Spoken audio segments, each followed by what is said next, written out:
Alcanza de allá. No sé. Bien. Me haré el favor de cualquiera. El Señor esté con ustedes. Y con tu espíritu. Evangelio de nuestro Señor Jesucristo según San Lucas. Gloria a ti, Señor Jesús. Por la señal de la Santa Cruz de nuestros enemigos, líbranos, Señor, Dios nuestro. Jesús, acompañado de sus discípulos, iba camino a Jerusalén. Cuando se acercó a Betfagé y a Betania, al pie del monte llamado de los Olivos, envió a 2 de sus discípulos diciéndoles: vayan al pueblo que está enfrente y al entrar encontrarán un asno atado que nadie ha montado todavía. Desátenlo y tráiganlo. Y si a alguien les preguntan por qué lo desatan, respondan: el Señor lo necesita. Los enviados partieron y encontraron todo como él les había dicho. Cuando desataron al asno, sus dueños les dijeron: ¿por qué lo desatan? Y ellos respondieron: el Señor lo necesita. Luego llevaron el asno a donde estaba Jesús y poniendo sobre él sus mantos lo hicieron montar. Mientras él avanzaba, la gente extendía sus mantos sobre el camino.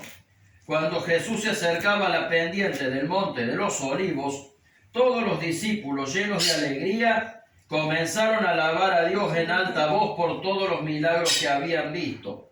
Y decían: bendito sea el Rey que viene en nombre del Señor.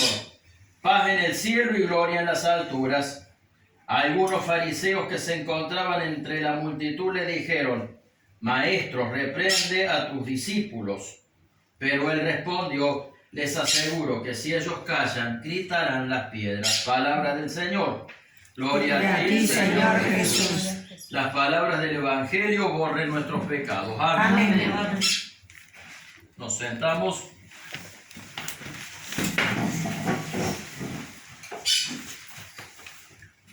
Es un interesante contraste ver cómo a Jesús un día se lo recibe como un rey y una semana después se lo crucifica de la manera más cruel por la misma razón por la cual los habitantes de Jerusalén lo recibían con alegría. O sea, lo acusaron de proclamarse rey, los mismos que lo habían saludado con ramos por creyéndolo rey. El acto de agitar ramos significa que Jesús era considerado rey, ya que al rey se lo recibía con palmas. Sin embargo, es curioso que una semana después muere en la cruz acusado de subversivo, de decirse rey por el mismo pueblo que lo proclamaba rey una semana antes. Esto también tenía la conveniencia de Herodes, que era el rey de Galilea, que además era un rey usurpador, y de los fariseos, que eran los maestros de la ley contra los que Jesús siempre combatía. En la práctica, Herodes no gobernaba Jerusalén, porque Jerusalén era una colonia del Imperio Romano y el que gobernaba en efecto era Poncio Pilato, que era el gobernador puesto por los romanos. Ahora, ¿cómo es esto de que Jesús un día es recibido como rey y al otro día es crucificado precisamente por proclamarse rey? Entre las hipótesis que se barajan está la siguiente, y es que había en ese tiempo, todos esperaban al Mesías, pero todos tenían una interpretación distinta de quién era el Mesías. Esperaban un rey político, a un líder revolucionario que como un San Martín, como un Belgrano, que proclamara la independencia de Israel y que restituyera la antigua monarquía independiente, el antiguo reino de Israel. Y bueno, resulta que en el caso de Jesús no es así. Aclaro con esto una cosa: el hecho de que Jesucristo no haya sido un tipo de líder político no quiere decir que los cristianos no debamos luchar contra las distintas formas de opresión o de injusticia. Cuidado con esto. El caso es que Jesús es más que esto. Durante la historia del cristianismo hubo muchas formas de pensar a Jesús, de concebir a la persona de Jesús.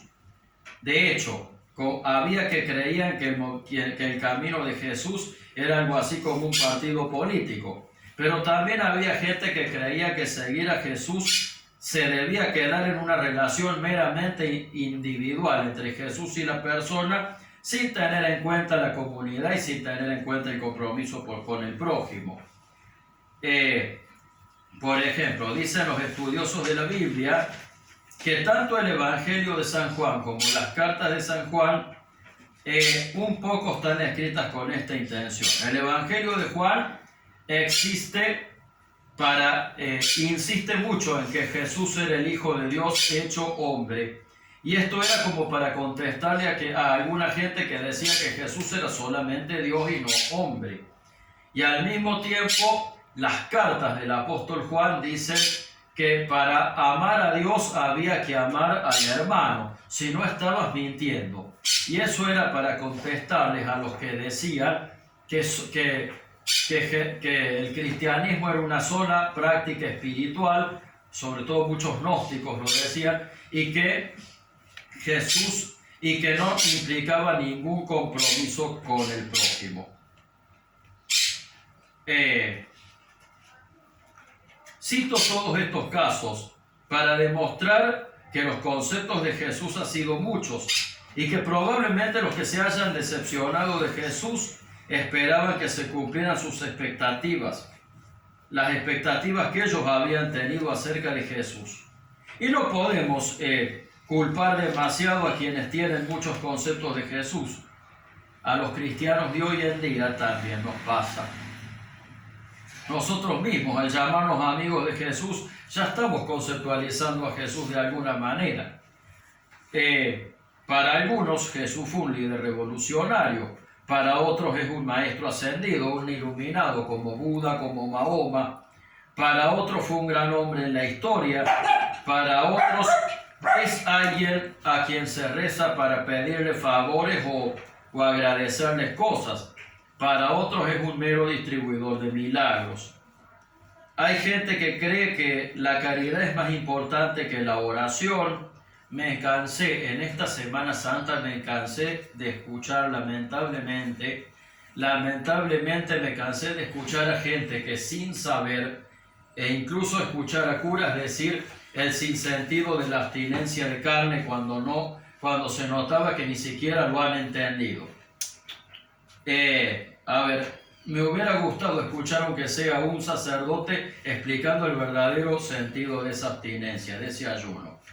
Hay gente también que cree que las prácticas espirituales como la misa, la oración o la evangelización son más importantes que las obras de caridad. Otros creen que Dios es un supermercado. Una vez me pasó que una señora me llamó para preguntarme cuál era el sentido de la misa.